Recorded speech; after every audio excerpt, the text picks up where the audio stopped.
Good morning, student. Today's topic is Norma basalis. Norma basalis is skull seen from below. The inferior surface of the base of the skull studied into three parts: anterior part, intermediate part, and posterior part. Anterior part extends up to the posterior limit of hot palate. The intermediate part extends up to the transverse line drawn across the anterior margin of foramen magnum, and posterior part includes rest of the norma basalis. The anterior part lies at a lower level than the rest of the norma basalis. The anterior part extends from the alveolar arch to the posterior border of the hot palate. Hot palate is otherwise called bony palate. The anterior two-thirds of the bony palate is formed by palatine process of maxilla, and the posterior one-third by the horizontal plates of right and left palatine bones. The palatine process of the maxilla and horizontal plates of palatine bones separated by a cruciform suture. Posteriorly, the hot palate ends in a crescentic free margin which presents a midline backward projection called posterior nasal spine. The posterior nasal spine, it gives attachment to the musculus uvulae on each side. There is a crest observed close to the free margin that is called palatine crest. The free margin extending up to the palatine crest provides the insertion of tensor veli palatinae in the form of palatine aponeurosis. The greater palatine foramen is situated close to the lateral border of hot palate, medial to the third molar tooth. The greater palatine foramen, it transmits greater palatine vessels and nerves. The lesser palatine foramina, usually two on each side, it lies just behind the greater palatine foramen and affect the pyramidal process of palatine bone. So it transmits lesser palatine vessels and nerves. Next, coming to the alveolar arch. The alveolar arch is a horseshoe shaped and it provides socket for the teeth of upper jaw. The incisive fossa, it is a depression involves the intermaxillary suture behind the central incisor teeth. In the lateral wall of the fossa presents on each side lateral incisive foramen which communicates with the floor of the nasal cavity. This foramen transmits long nasopalatine nerve from above and terminal branches of greater palatine vessels below. Three sutures present in the hot palate, that is intermaxillary suture, interpalatine suture, and palatomaxillary suture. So far we finished the anterior part of the norma basalis. Next we see the middle part of the norma basalis. The middle part of the norma basalis, it extending from the posterior border of the hot palate to the imaginary line passing through the anterior border of foramen magnum. The middle part shows median area and lateral area. The bones forming the median area are posterior border of the vomer and body of the sphenoid bone and basilar part of occipital bone. Next, coming to the vomer bone. The vomer bone separates the two posterior nasal aperture. Its inferior border articulates with the bony palate. The superior border, it splits into two ala and articulates with the rostrum of the sphenoid bone. Two important canal lies in relation to the vomer, that is palatino-vaginal canal and vomerovaginal canal. The perpendicular plate of palatine bone, it fused with the medial pterygoid plate. The perpendicular plate of palatine bone, it sends a process medially called sphenoidal process. Similarly, the medial pterygoid plate, it sends a process medially called vaginal process. Between the sphenoidal process of palatine bone and vaginal process of medial pterygoid plate, there is a canal called palatino-vaginal canal. This palatino-vaginal canal transmits pharyngeal branch from the pterygopalatine ganglion and a small pharyngeal branch of maxillary artery. Another canal called omerovaginal canal. It is situated between the ala of the omer and the vaginal process of the medial pterygoid plate.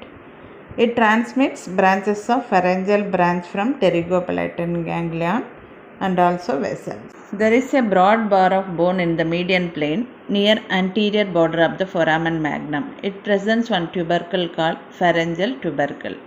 This pharyngeal tubercle gives attachment to the pharyngeal raphe, which gives insertion to the superior constricture of the pharynx. The area in front of the tubercle forms the roof of the nasopharynx and supports the pharyngeal tonsil. The longus capitis muscle is inserted lateral to the pharyngeal tubercle. So the median area finished. Next we see the lateral area. The lateral area shows two parts of sphenoid bone, that is pterygoid process and greater wing of sphenoid, and also three parts of temporal bone, that is petrous temporal bone, tympanic plate of temporal bone and squamous part of temporal bone. First we see the pterygoid process. The pterygoid process projects downwards from the junction of greater wing of sphenoid and the body of sphenoid.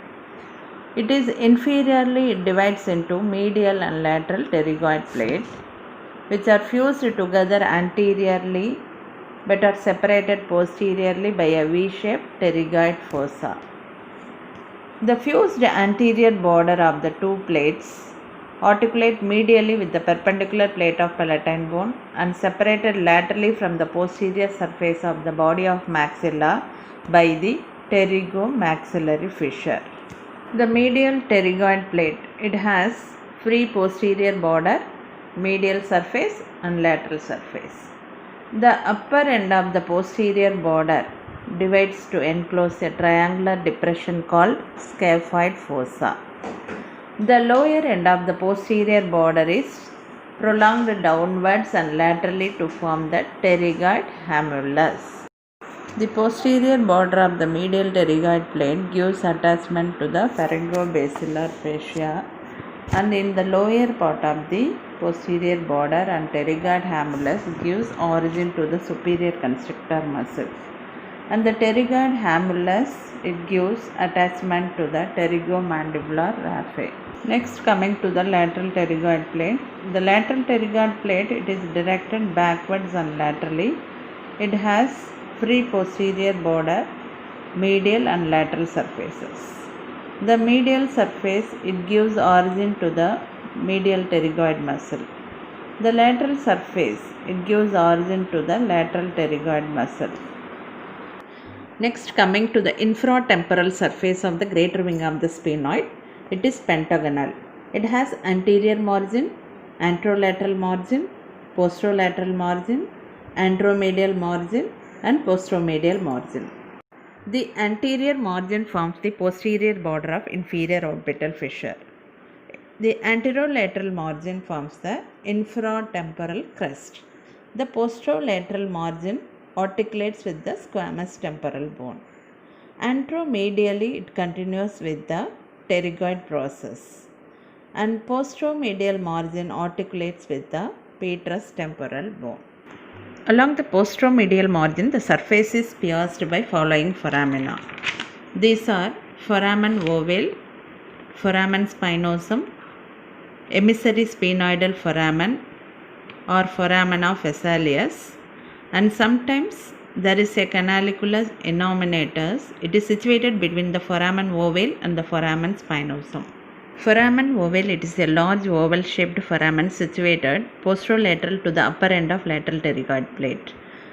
The foramen transmits four structures, male structures, that is MALE, that is mandibular nerve, accessory meningeal artery, lesser petrosal nerve and emissary vein connecting the cavernous sinus with the pterygoid plexus of veins.